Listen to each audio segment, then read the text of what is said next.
Hey, yeah, down, time, hey, in the ring, yeah.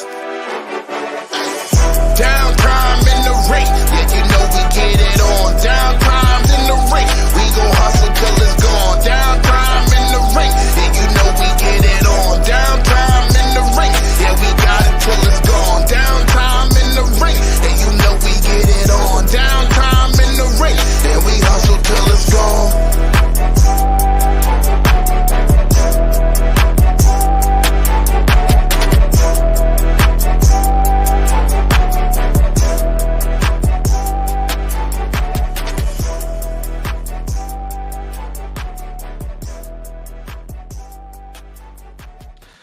Ladies and gentlemen, welcome to a very late episode of Downtime in the Ring.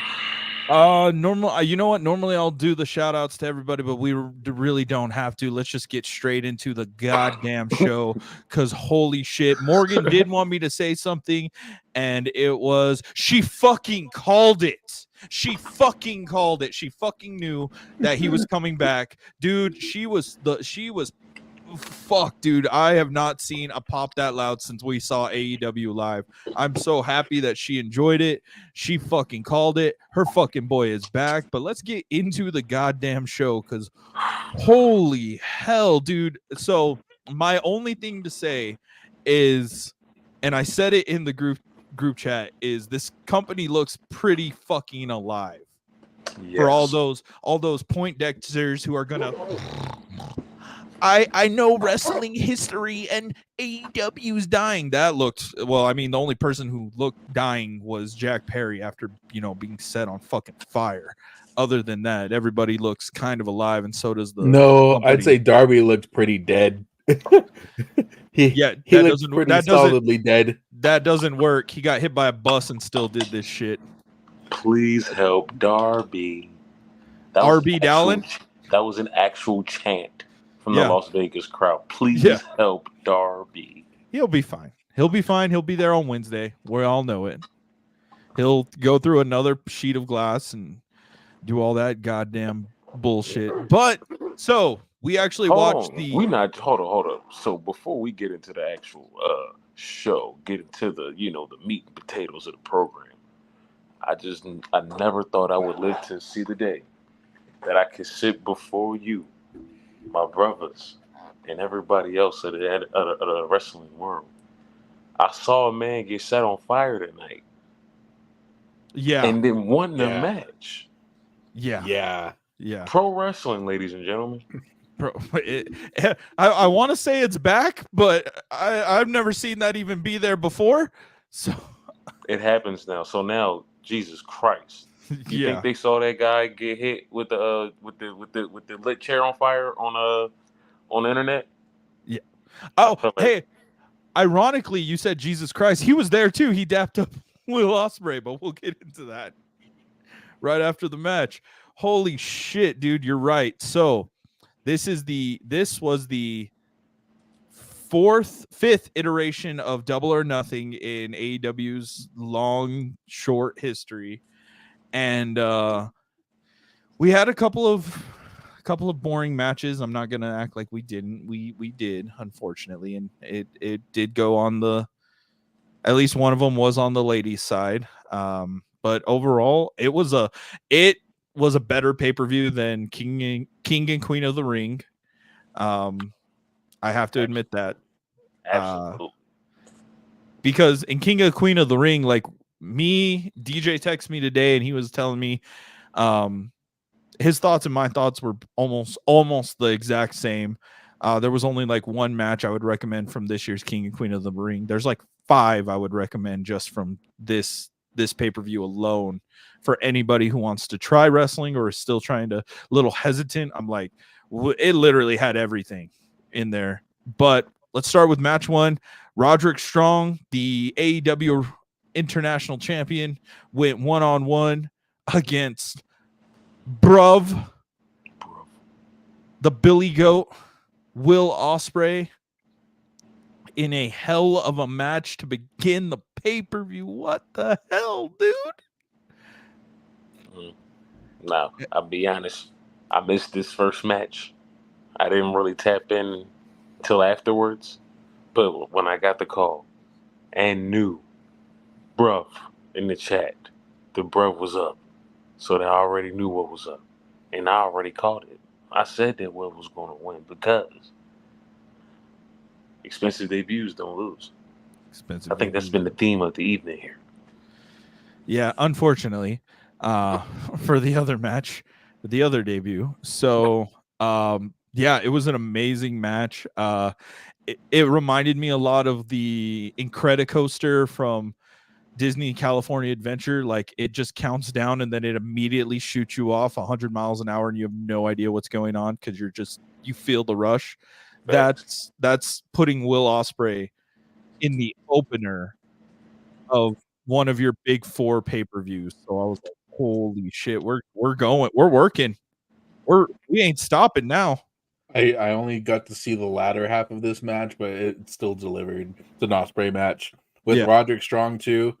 It's one of those like it is a dream match. I would say it is a dream match for long-term viewers and such. So, but I think as far as it's stacking to the rest of this pay-per-view, I'm still trying to gauge like what I rate this pay-per-view at. There was so much good shit. Yeah.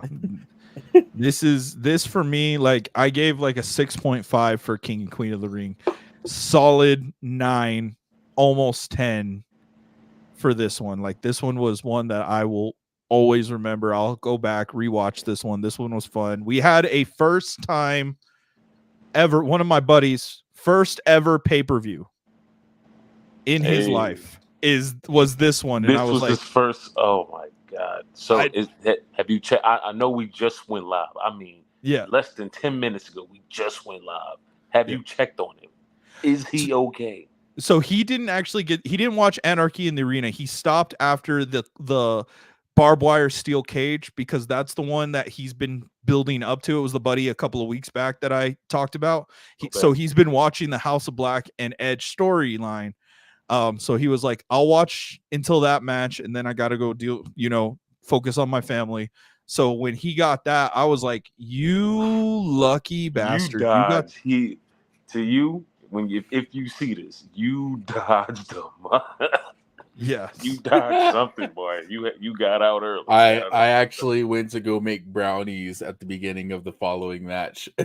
So I was like, eh. Yeah, it was definitely a crazy match. I was like, dude, you got spoiled in an Adam Copeland, Malachi Black kind of match. Like nobody was expecting this. But what was match 2? Match 2 was Bang Bang Gang. Bang Bang versus Death Triangle with Rock Hard coming back. The juice is loose. I saw this. I was here from there and I popped to see Juice Robinson, and I swear we got the receipts. I said Juice was coming back, and he's back, baby, and still trios champs. I don't know who's gonna take the belts off of them, unless they really trying to build a tag team up underneath our noses. They're gonna hold it to at least Wembley. So speaking of comebacks, there was actually a comeback. There was a return before that match, which was MJF coming back. With that huge. Was absolutely fire. So Twitter has been trying to have like a little field day because he mentioned Vince McMahon, and a lot of the marks are like, Vince isn't even at WWE, and the best rebuttal is, you're a fucking idiot, because he was in wrestling for WWE forever and built all of these amazing people, and MJF is just proving he didn't need to go to Japan like a lot of top stars. He didn't need to, actually Japan came to him. He didn't need to go and have some silly gimmick for a couple of years before he finally got what he wanted. He just built himself. The bet on yourself, a lot of people are saying that it's from one of Cody's promos when AEW was in its second year, but I can't seem to find it. But that's what the quote is: bet on yourself. And then the coin, obviously the coin was his first ever contracted AEW pay-per-view, which was the first Double or Nothing. Yes, sir. And he said it. He's here for the long term. He quoted, though he called himself the AEW Wolf. Said, "I'm not fucking leaving." That right there had me. I was ready to run through a wall. And everybody else in the house is looking at me like, "Are you okay?" And I'm like, "No, the man is back." And I feel sorry for Swerve. I don't, because I don't think that he's coming back for the title immediately. Oh yeah, no. Will's got to get it now. Yeah. I think Adam Cole's just not gonna have any balls by the time this feud is over. And I love that. I loved the kick. The promo. It was all good. Welcome it was back, Max. It was so good. That's one person that forever, for no matter what, how many years we stick with this, like that's always going to be my goal every year going forward, is like, I just gotta get him on. I don't care who he insults. I don't care what happens. It's just, that's a goal of mine, to have that man on this goddamn show and just vibe with him. Even though invitation. He won't care at all, and he'll just call us a bunch of pores, and I'll be so happy, and I'll feel like he gave me the world's best compliment. I'm so excited that he's back. Well, listen, one half of the pro wrestling scale is back, and now the pro wrestling universe can almost be at peace. Yes. We're not gonna speak on that because this is an AEW review show, so we just gonna let that rock. But we still represent. Sure. So after the trios match, it was the women's title, correct? Yes. Yes. And bravo to the ladies. It was a really good match. Very good back and forth. A lot of good falsies. A lot of good false finishes. They had me going for a second. Yeah, I looked at Morgan and I texted you guys the same thing. I just want Toni Storm to, basically, for them to remake the Peter Jackson 2008 King Kong, but just have Toni Storm as the main chick. Like, that's all I want now. I just want this gimmick and her to be in a King Kong movie, because she fits it so well. Better be careful. You know that she used to do those silent film promos back in the day. That could be something coming right up. Be careful what you put out there. Bro, I will put that into the universe. I need it. I need it. It's so good. Yeah, like this. I'm like trying to go through every match, but I don't want to rush to the end, because that's what you really want to talk about. I feel like that's the only. It's the last thing that we saw. It's fresh. Yeah. So you know what? Let's go straight into Anarchy in the Arena, and then we'll go into the other matches. So Anarchy in the Arena. The man was set on fire, y'all. Like I thought Darby came out with the flamethrower as I'm going to get somewhat crazy like this on Sunday. And he is the true epitome and definition of stand on it. He stand on business to everything. He burned a man tonight. Yeah, no, like it's crazy, because I know there's gonna be some marks who are like, well, you know, Perry had flame retardant pants, and I'm like, that dude had a cutoff. He had a cutoff. He had no sleeves, nothing to protect his arms. Actually, he looks like he was doused in the gel that they put people through. He looks very shiny. That's still he was safe. They were safe. Yeah, he was safe. Let's talk about it, okay? We don't actually want to see somebody fucking burn. That's the bad part, though, is because we don't have to not want to see it for accidents to happen, which I'm still great. I'm still okay with the spot, and I thought it was great. I was just like, holy shit. Tony is just saying fuck you to Triple H right now and just letting them enjoy themselves. at this point. And that's what it was. That's what I kind of thought it was when he finally gave the Owen Hart winners this year are going to get guaranteed world title opportunities at All In. I thought that was just the answer to what King of the Ring is this year. I mean, I feel like that's what it should have been anyway. Because last year, the last couple years, all you win is a belt. Yeah. I mean, not to diminish the belt because it is a representation of, a hard-fought tournament and whatnot. But let's make tournaments for championships now. That just makes sense. It gives the wrestlers something to fight for, and it gives us as the viewer something to invest in. To say, oh, this match, if she wins or he wins, they're one step closer to doing this. And now you can draw their emotion. But they know this already, so about fucking time. Yeah. But in regards to Anarchy in the Arena, who let Matt Jackson with the aux cable? It was perfect. The final countdown just playing, it was great. Because I was like thinking too, leading up to this match, I was like, wait, usually with Anarchy in the Arena, Wild Thing plays, but Moxley isn't a part of this match. I wonder what they're going to do. So I was like, Darby music, it's all right. I mean, at least it's music. And then it progressively got like, it worked with the match. And I absolutely love those little touches. Man, so good. So I always expect the most wackiness shit to happen with AEW earmarked matches. So it delivered. Yeah, definitely was like, oh, what the hell did we watch these last like 30 minutes in this pay-per-view? Exactly. It's like if we could build like a sandbox wrestling game, I feel like this entire match is just that. Is like, what's the wackiest shit you guys can come up with? Well, and there is. Think about it. Fight forever. Oh god. Except you can't have cars in that one. Or can you have flamethrowers in that one? I'm sure they're working on a I mean, they're probably working on a DLC right now. Yeah, it's a live service. Yeah, for sure.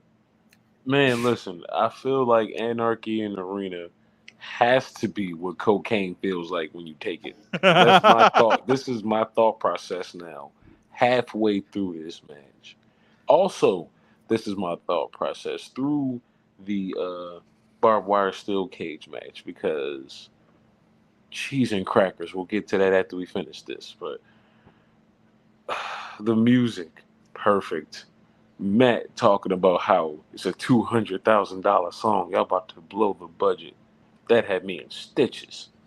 It just all around everybody just throwing caution to the wind.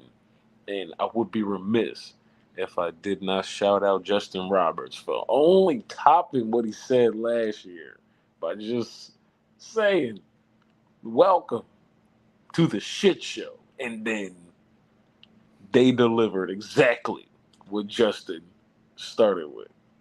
God damn. I thought Tony was... Darby Allin, first off, Darby Allin got ran over by a bus again. And then he was strung up by his ankles for like I counted, it was like 10 minutes. He's alive. I'm sure that dude literally got pinata'd by Super Kick trademark Reeboks, dog. Yeah, with thumbtacks on the bottom of it. I need to buy me a pair of Reeboks now. I'm definitely gonna cop a pair, no doubt. But I won't be able to sleep tonight.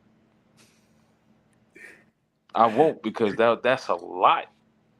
I mean, did I say a man got set on fire? Did I tell you that? Because that's what I saw like an hour ago. I just seen it.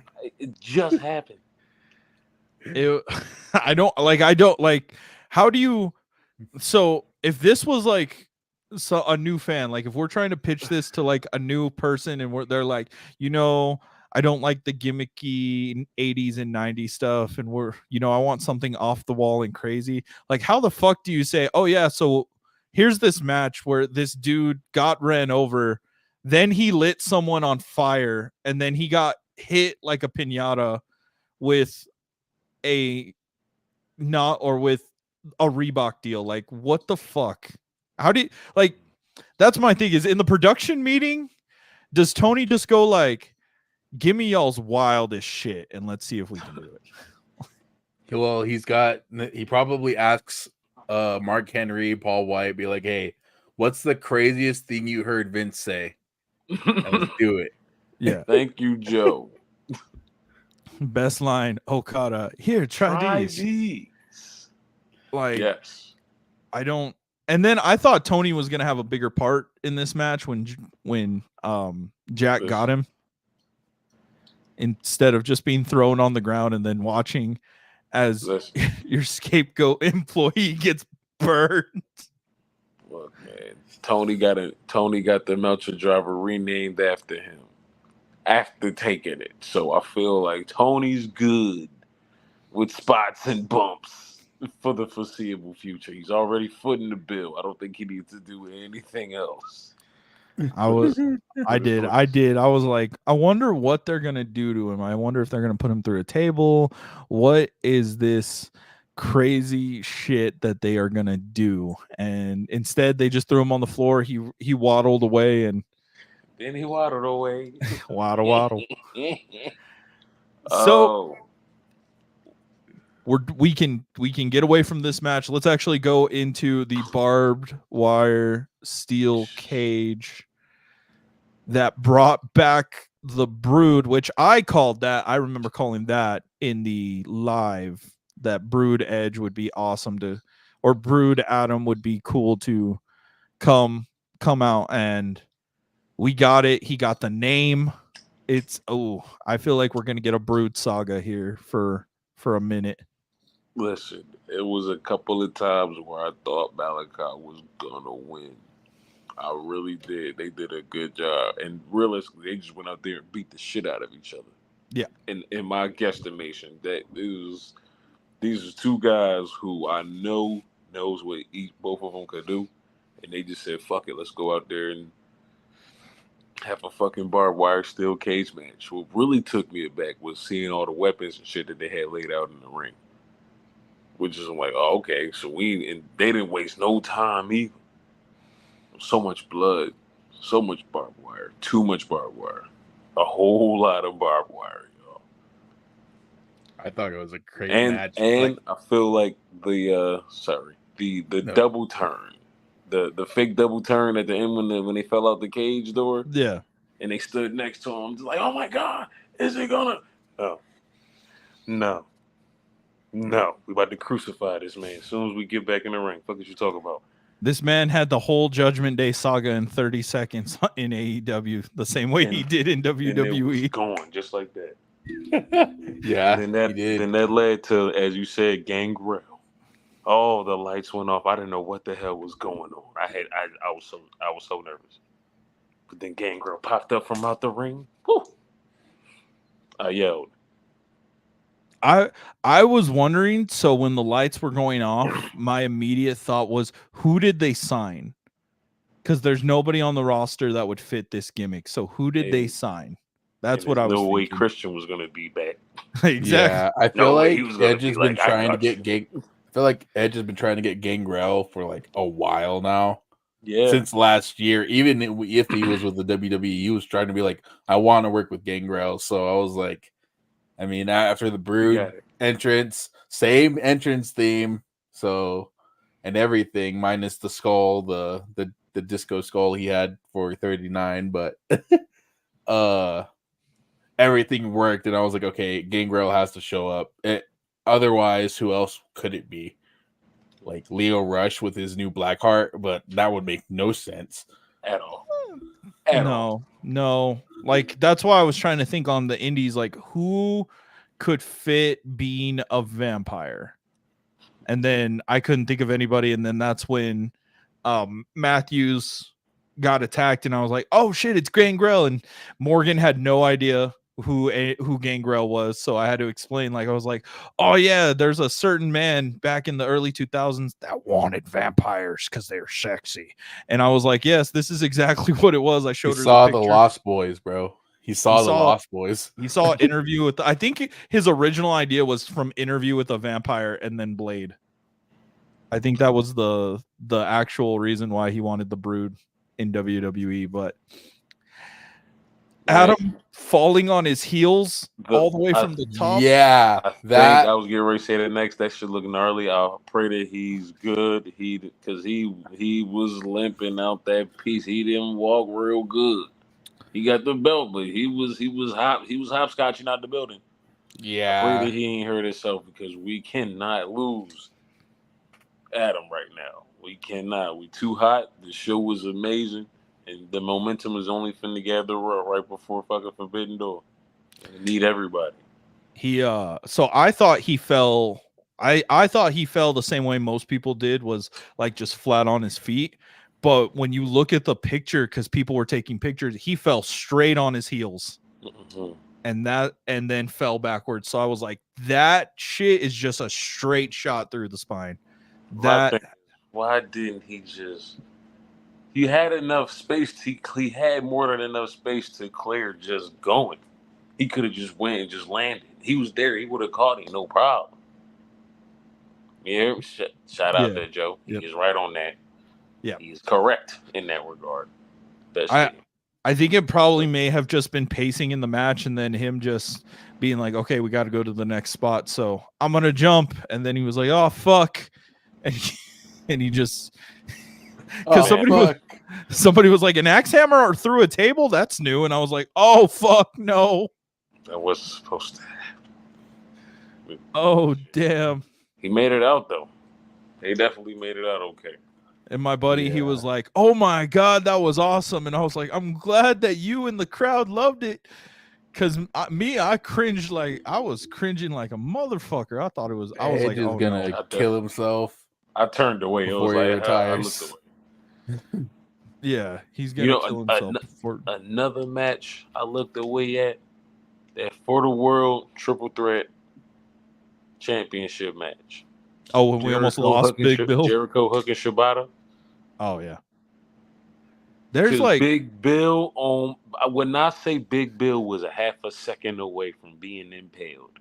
If you He look at this was. clip He now, they're gonna show this shit in wrestling schools all around the world.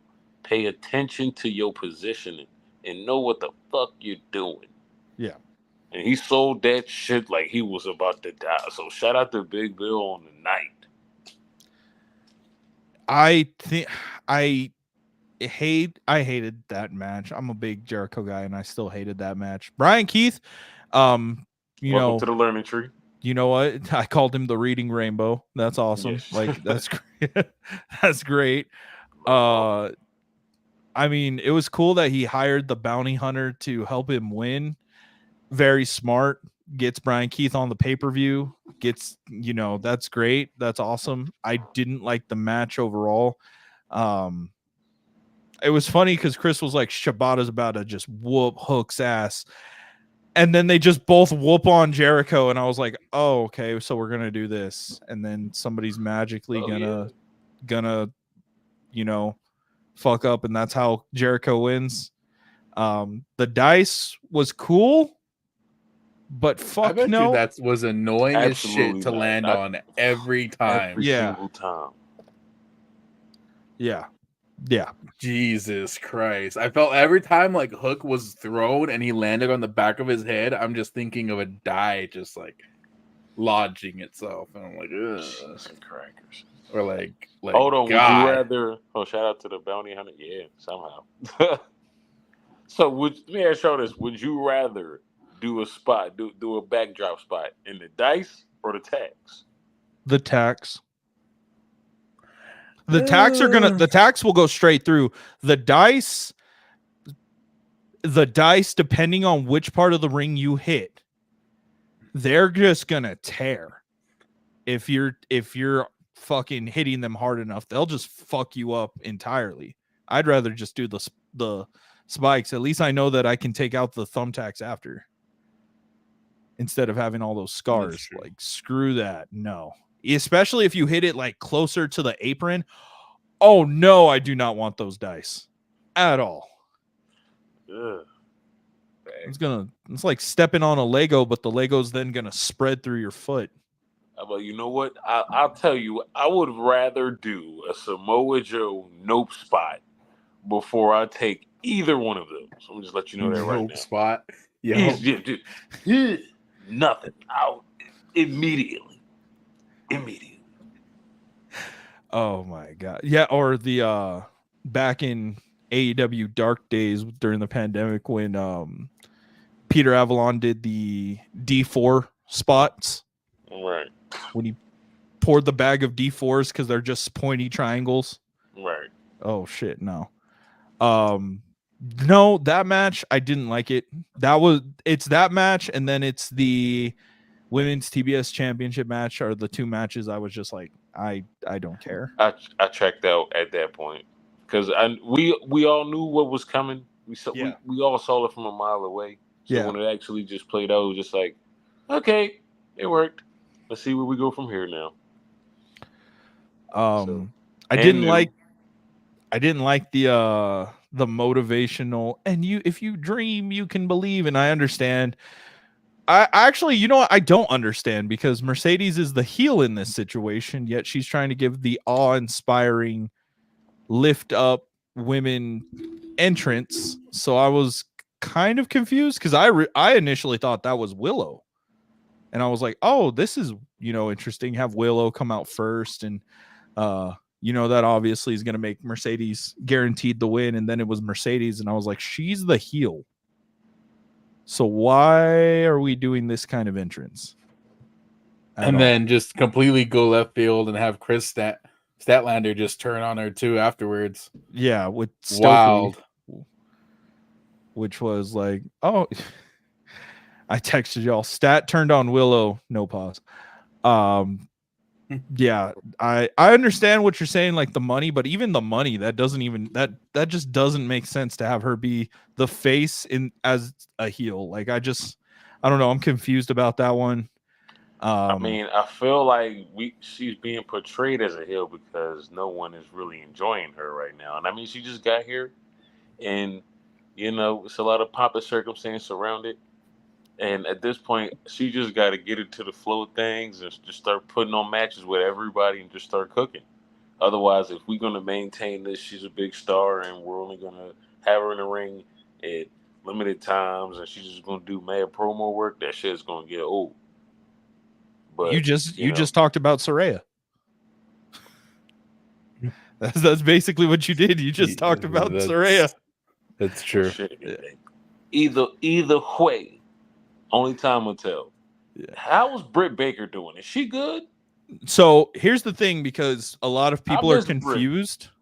A lot of people are confused about Britt Baker is that she actually took time away because Adam's injury was so severe because he damn near exploded his foot. And so she's just doing dentist stuff, bro. Like that's all she's doing. A lot of people are like, what injury did she get? She didn't get one. She just had to be there to care for her future husband. She had to make the big bucks, so therefore she had to go into the dentistry aspect more. Hey, yeah. That's a great fallback. That's a great fallback. Oh yeah. Shout out to Britt Baker, DMD. And whenever you decide to lace them back up, I'll be waiting for you to cheer you on. 100%, man. Hell yeah. That's one of my favorite people, even though Morgan hates her, and I'm like, why? Britt Baker's awesome. So good. She's a dentist. Know how hard dental school is. She's a dentist just trying to make it. Wonder if they'll put Britt versus the CEO. Oh, eventually. Oh, yes. And I'm going for Britt in that. Oh, no. We going 50-50 that, bro. Fuck you talking. No. I said I'm going for Britt on that. I'm going Britt with that one. Listen, I'm sure there's a veto in somebody's contract somewhere, and it's not gonna work for me, brother. But Britt has to protect her pillar of AEW. You damn right. So damn be right. A great ass feud. Hell yes. So we have three of the 4 pillars now currently in AEW. It's one of them came back and the other one's still suspended. So the Toni Storm match, great. Everything up to that point is really good. What else did we have? We had Blood Orange Mode versus Trent Beretta, which Blood Orange Cassidy. Black shirt Cassidy. I need to get that shirt. That's like dark mode. I Cody. wanted Sue to turn heel. That's all I Everybody say. did. I wanted Sue to cost Trent the match. That's what I wanted. I would have loved that more. We just didn't get Sue at all. We were Sue-less this evening. But Orange Cassidy did get the victory, though. We'll give him that. Yes, he did. He did Which win. is insane. And after that, Trent just walked. He just left. He said, I'm done. He walked up the ramp, through the crowd, back the other way. I was like, He okay. said, hey, I got to tell you. I did. I told Morgan too. I was like, this is a JBL moment because I could feel like when JBL lost at Mania and he was like, I quit. That's what I thought it was going to be. He called it. It was cool, you know, especially Rocky Romero's kind of like, what are you doing? What's going on? Trent Beretta to TNA. That'd be great. That'd be awesome. Okay, mean, I guess. Do you want Trent Beretta in the E already? Why the E? I do not want to see Trent back in the What the E. fuck am I supposed to say? Because he can't work with NJPW because they're work with AEW. So why would I not say the E if I already said TNA? I mean, I Phase feel one like pro. that's technically still home. He could probably he still considers that home. So I wouldn't be mad at it. I would just love to see what gimmick they lace him with in NXT. You know that's where he's going first. Well, that's why I said the E. That's why I said the E. Like he's going to have him. That'd be weird though, because that's just another like LA Knight situation where the dude's already 40, starting with the Young Bucks. So that's that'd be. I don't like that. I think if you're over a certain age, just start main roster.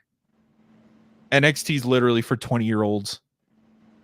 Right, because Tama just came in and he went straight to the main roster. So He went straight to the main roster. Like if you're after a certain age or you've done so much shit, like you've been wrestling for 20 years, you be all right. You know what to do. you can't fuck up Call the the hard match. cam that after that long. Like, come on now. So Call the match. talk to your producer. You already know what to do. So what else did we have on this? Moxley versus Moxley and Takeshita. Takeshita. Y'all gave him so much shit trying to see how fast he would bleed, and he went through half the match before bleeding on his back. Not even It his actually head. wasn't even blood. It was like confetti. Oh, on was his it back. confetti? Yeah. Oh shit. Then yeah. I would be honest, this was another match that I was expecting to be match of the night. And they were so fucking close. It was only because of everything that happened after their match is what took it from them. Like if every other match sucked on the card, like if everything just fell apart, nothing worked, this would have definitely had me because the way Mox sold this arm, the whole match, my arm was tingling now. You were smelling toast. I'm so serious. Smelling So I still don't understand. You don't have you never heard that? No. Have you legit never heard that people who are about to have a stroke say they smell toast? no, well, I've I didn't. never I heard didn't smell that toast. Let's before. make sure we put that out there. No, I did not smell toast. Yeah, no, I knew you didn't. No, yeah, no, dude, that's a legit thing. Okay. That when Noted. people I don't know what, it's just their senses and that's what they smell. Like a burning sensation before they have a stroke. Lock that back there. They Do just you got smell fried. toast? Call 911. Oh no.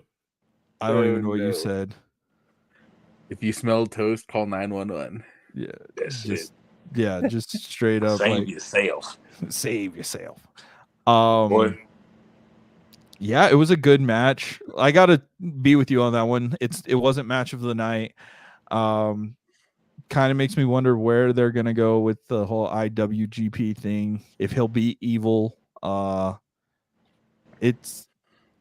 guess it's not really anything we got to worry about because I don't think he'll be at Forbidden Door, or at least he won't be the champion at Forbidden Door.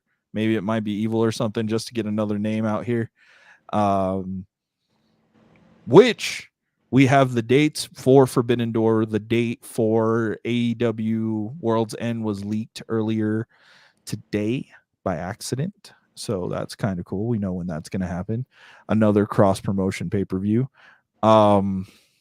Swerve versus the Patriarchy versus Everyone's Father. What'd y'all think? That house call from the spear, the greatest thing I've ever seen from a Swerve match. I wish it was Edge, but I'll take Christian. Christian doesn't need the neck anymore. Man, I'm gonna say this, bro. Just to see Swerve come out dressed like the Warriors, Nana with the glass bottles, talk about Swerve come out and play. It just added to the whole presentation. And in this moment, I'm thinking, right, this man is not losing. I said in the chat, this man is about to go over just because we got all of this. And Christian, you my man. You had the TNA title not too long ago. You ain't getting that one. Not this one. And still, Swerve Strickland. So, like, this is going to be a weird kind of build up, especially for the main title, like the main title scene, is because we all want Will versus Swerve at All In. And for Will to win at All In would make a whole lot of sense. Only problem is he just got a belt. Your biggest draw in a long time just came back and is probably going to enter the tournament. So this is going to be a really interesting, at least for this title belt, is going to be really interesting trying to figure out who they're going to try and push for the All In match against Swerve. Mm-hmm. Man, who's to say they won't do a fucking multi-man match? If you got the people and they down to work, let's work. Yeah, but also story, because we know Will's going to have to deal with the Kingdom for at least a good two months, which would be June and July, and then build up to August to go into All In. So it's that weird where Tony's going to have to rush story and people aren't going to be happy no matter what he does. I mean, now that Max is back, I feel like even though he ain't playing no new friends, ain't being nice no more, none of that cool shit, they could easily pick off everybody in Undisputed Kingdom one by one, not even being on the same page, but just being on some enemy, like a enemy of my enemy is a enemy of a friend, whatever. Y'all know the phrase. One day. The enemy of my enemy is my enemy's friend. Whatever. That. If I don't like him and you don't like him, let's jump all of them. I don't really like you, but you don't like him. So let's go jump him. Yeah, that could work for that could work. But what they have 5 members, so do it for like a month and a half. We gotta get people has to get healthy. I mean, only one of them is not healthy, and technically, I think he is healthy because he got kicked in the balls, so he got put in a spot, and his foot seemed fine. So I think we'll get Adam Cole here soon. Swerve still has a score to settle with the Elite. I say it'll be the Scapegoat winning the tournament and going to All In. Like Joe was on, because I don't see why not. He pinned Danielson tonight. Damn, have the dude that is the reason CM Punk left because of the pre-show to be the guy that's main events the next year in All In. Not to mention, the man was set on fire. Requirement to become a AEW World Champion, you have to be set on fire first. So or royally screwed over, or do the deadliest Texas death match we've ever seen, i.e. Swerve and Hangman. So you just have to get just completely trashed before you get your title opportunity here in AEW. What does that say for Darby? Darby's immortal. I keep telling you, dude. Darby's like immortal. Jason Voorhees, bruh. He's like AEW's Jason Voorhees. He doesn't die, my guy. He doesn't die. He's constantly here, my guy. Oh, shit. Well, like, what would you guys rate this pay-per-view overall? I gave King of the Ring 8.5. I'll give this one a 9. Yeah, I give it a 9. I feel like for me, I'm gonna go ahead and give it a 9.5. Solely because, and I feel like I gotta be subjective with this, and I want to make sure that nobody can trifle my journalistic integrity when I say this. Okay, I'm gonna go 9.5 for Double or Nothing this year because I saw a man set on fire and he won the match. The scapegoat is next up. You hear me? 9.5. I don't know how to, I don't know what to say to that. All right. So because Jack Perry got set on fire, it's 9 point and won the match. You've been clear about that. And magically woke up after being knocked out from trying to run Darby over because his head hit the steering wheel. Because wrestling. 9.4. Thank you, Dave. Thank you. Respectable 9.4. Had my interest more than King and Queen of the Ring. Hell Yeah, it definitely was a lot more interesting, and I don't want to say it's because of more matches. I just want to say it's because story, which is weird, which is so weird. So weird that AEW had the more story-driven pay-per-view. The thing is like all of these weekly shows that no one's really paying attention to are the building blocks for these stories. So by the time we get to these pay-per-views, when it seems like, oh, we got 1,001 matches, or we got a video package for every single one of these matches, just because we need to make sure that you caught up and know what you're about to get into. Yes, and the Juice Robinson is back. Yes, he is. And the Juice is back. All right. You guys have any other final thoughts for this pay-per-view before we sign off? I know. What's the next one? Forbidden Door. We have NXT Forbidden Battleground in 2 weeks. Oh, Battleground as well. Battleground in Vegas at the Apex. And then a week after that, we have Clash at the Castle. And then I believe a week after that, we have Forbidden Door. We got a run ski. Yeah. A nice little run to go on. Definitely. Boy, shout out to everybody in AEW that went out tonight and cooked up for everybody to enjoy. Hope everybody's safe.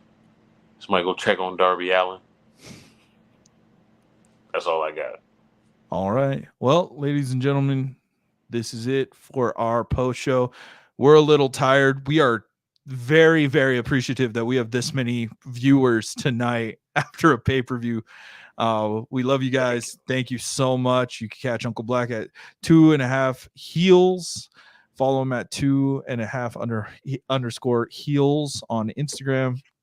Downtime in the Ring on Instagram. You guys can catch our video. We actually released 3 different interviews this weekend because we were helping a promotion, Phase 1 Pro, June 1st, Albuquerque, New Mexico, or actually Rio Rancho, New Mexico, Elks Lodge. Go check it out. We will be there doing some media work. We're super excited. And we will see you guys in the next video. Go watch them videos.